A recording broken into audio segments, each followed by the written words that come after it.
Bueno, a continuación, representando al Partido Intransigente, el señor Juan Ignacio Ferreira. Adelante. Buenas tardes, muchas gracias. Desde el Partido Intransigente vemos con preocupación y rememoramos la impugnación por los mismos motivos y fundamentos que hemos efectivizado en la última audiencia pública con respecto al tratamiento del servicio de gas, en tanto la Corte Suprema de Justicia de la Nación, por idénticos fundamentos aplicables por analogía a este servicio público, demandó que la audiencia pública se realizara en determinadas condiciones de información, estrictas e inquebrantables con respecto al conocimiento que debían tener los participantes sobre la totalidad de los expedientes y de la información pública a tratar y de las empresas. En este sentido, vemos que el anexo de la resolución ENRE número 496 de este año, en cuanto a los criterios para la presentación de la propuesta tarifaria, dice que la distribuidora deberá calcular las erogaciones que en concepto de inversiones y gastos administrativos de operación y mantenimiento demande la prestación del servicio en el próximo periodo tarifario. De tal modo, la administración macrista continúa con la firma de cheques en blanco a favor de las prestatarias y se consagra la indefensión del usuario, transfiriéndoles a aquellas la potestad de estimar el valor tarifario a percibir sin controles posteriores adecuados por parte del Estado. Edesur al respecto señala que relaciona tal cálculo de ganancias en el diseño de las tarifas propuestas ha tenido especial atención y extremo cuidado, lo dice concretamente, y esto no nos causa risa a los representantes del campo nacional y popular, funcionario. Dice que han puesto un extremo cuidado a efectos de lograr un adecuado reconocimiento de los costos y, obviamente, ¿cuál va a ser su preocupación? Que no es otra que la succión de los salarios de los trabajadores y de las capas populares en una neta transferencia que gracias a representantes como el señor ministro Aranguren, que una vez aceptado su cargo, meses después recién renuncia a las acciones que tenía en la Shell, inmunda empresa multinacional que ha vaciado de historia a la economía argentina. Y entonces sigue diciendo la Edesur que esos costos de prestación, ya sea los asociados a la compra en el mercado eléctrico mayorista, como los directamente vinculados a la prestación del servicio de distribución para cada categoría tarifaria, y nombra el artículo 40 de esa lamentable ley menemista que ni siquiera la cumple, estableciendo, en contradicción con hasta ese mismo artículo 40 de esa ley, establece para asegurarse sus ganancias un rosario de nuevos costos a incorporar a la tarifa que tendrán que pagar las mayorías populares. Por su lado, Edenor, en el informe a la propuesta tarifaria, fíjense en el punto 3.2, se dedica, que nadie lo nombró hasta ahora, a hablar de los salarios, que es su máxima preocupación, junto con el rol de las organizaciones sindicales. Allí dice y amenaza, no solamente dice, sino que amenaza con que de no resolverse la aplicación de los aumentos tarifarios deberá adoptar un plan de contingencia salarial, que tendrá un efecto multiplicador, lo dice concretamente. Podría generar medidas de fuerza, que es el miedo que tienen, y riesgo inmediato para el suministro eléctrico, más la posibilidad de conflictos sociales. Esto quiere decir que tiene muy en claro Edenor, Edesur y todas las compañías distribuidoras y las del mercado energético, que esta política de tarifazo, sin lugar a dudas, señor ministro Aranguren, como usted lo sabe, va a generar un conflicto social. Y como lo tienen muy en cuenta, ¿sabe qué dice después? Seguramente lo sabrá. No solamente un conflicto social, sino que preanuncia la consecuencia de ese conflicto social que va a ser la represión.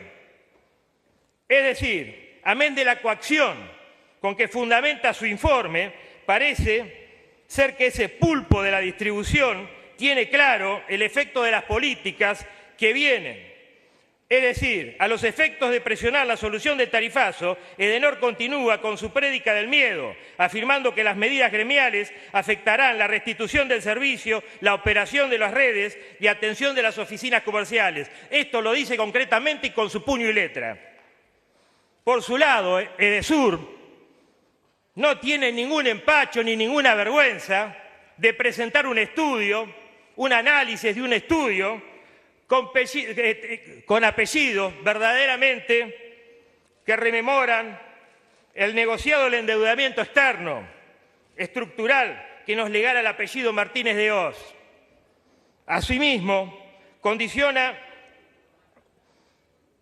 ese informe con otro apellido de ese estudio, que es Grondona, Martínez de Oz Hijo y Asociados, donde dicen que quieren garantizar la productividad de la empresa pretendiendo flexibilizar la relación de empleo de sus dependientes. Esto está en la información pública de la página de Edenor y en la propuesta de Edesur.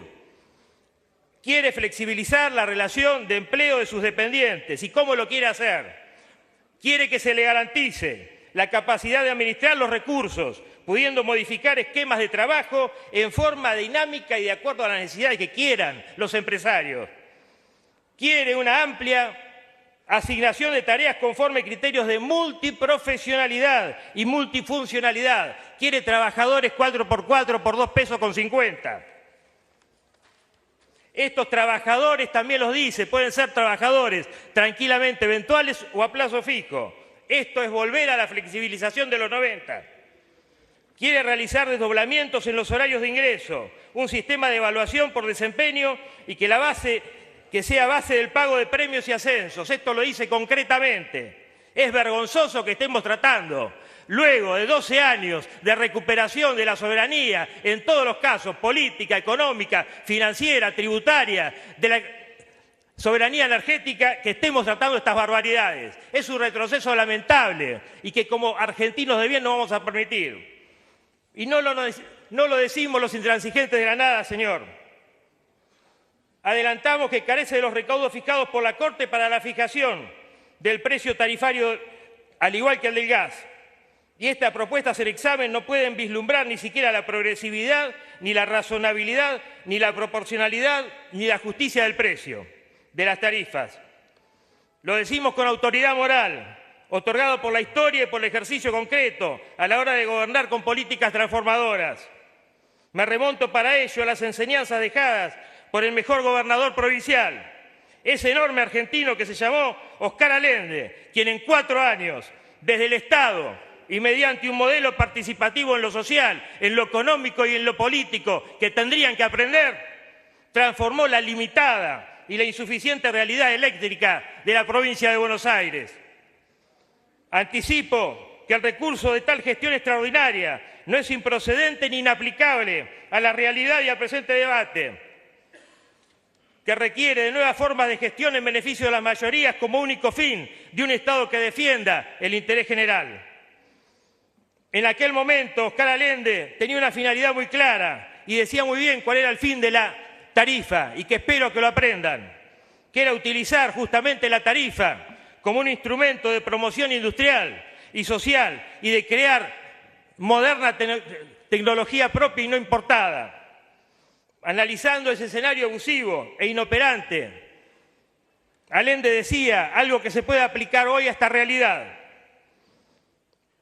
Decía que era la historia de siempre, cuando la comunidad organizada socialmente a través del Estado presta un servicio, llegan los personeros del interés foráneo, llegan los personeros del interés foráneo y procuran, fíjese, esto lo decía hace más de 30 años, desregularizarlo primero, ya lo lograron, luego privatizarlo, ya lo lograron, y finalmente, ya en manos de un verdadero oligopolio como son Edenor y Edesur, imponer condiciones, precios y tarifas.